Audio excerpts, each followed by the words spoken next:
a billionaire's daughter, born into a world of gold and diamonds.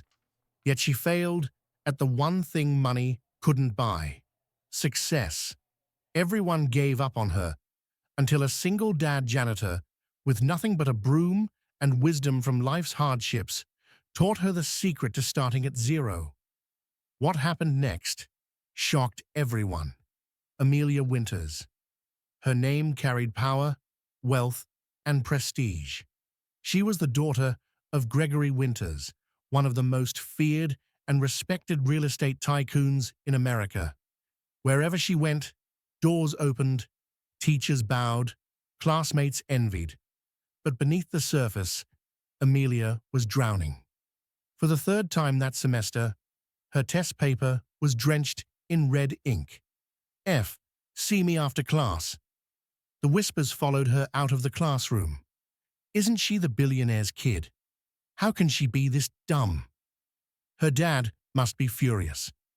Amelia clenched the paper and walked away. But their words were knives, cutting deeper than she let anyone see. That night at dinner, her father's voice thundered. Do you know how much I've spent on your education? Tutors from Harvard, Yale, Cambridge, and you bring me this? Her mother tried to soften the moment, but Gregory slammed the table. Failure is not in this family's blood, Amelia. Do you hear me? Not in this family. Amelia nodded silently, hiding her tears, but inside, her spirit crumbled. School became torture. Tutors quit one after another. Classmates mocked her. Even teachers gave up. One afternoon, Amelia skipped class and sat alone on the bleachers of the empty gym. She pulled out her phone and scrolled through pictures. Her friends partying, smiling, living. And then her eyes landed on a picture of herself, dressed in designer clothes, but her eyes hollow. I wish I could just disappear, she whispered to herself. That's when she heard it, the squeak of a mop against the gym floor. She looked up and saw him, the janitor. He was in his late 40s. Worn boots, patched uniform, sweat dripping down his brow. His name tag read, Mr. Cole. He noticed her sitting there, her makeup smudged, her posture slouched in defeat. You look like the world just ended, he said, with a half smile. Amelia rolled her eyes. You wouldn't understand. He leaned on his mop and shrugged. Try me. I've seen more endings than beginnings in this place. Something in his voice was different. Not judgment, not pity, just truth. She hesitated. Then, almost in a whisper, I failed again. No matter what I do, I fail. Mr. Cole didn't laugh, didn't scold. He just nodded. Good. Amelia blinked. Good? Did you not hear me? I failed. He met her gaze with steady eyes. Yeah, that means you get to start over, from zero. And zero is the best place to be, kid, because from there, you've got nowhere to go but up. The next day, Amelia found herself looking for him. And the next, it became a ritual. After classes, while everyone else went home, she stayed behind. She watched him clean the halls, empty trash bins, fix broken lockers, and slowly, conversations began. She asked about his life. He told her about losing his wife when his daughter was only 5, about working 3 jobs to keep food on the table, about nights he went hungry so his little girl wouldn't. Life doesn't give you what you want, he said once, scrubbing graffiti off a wall. It gives you what you work for, and sometimes what you fight for.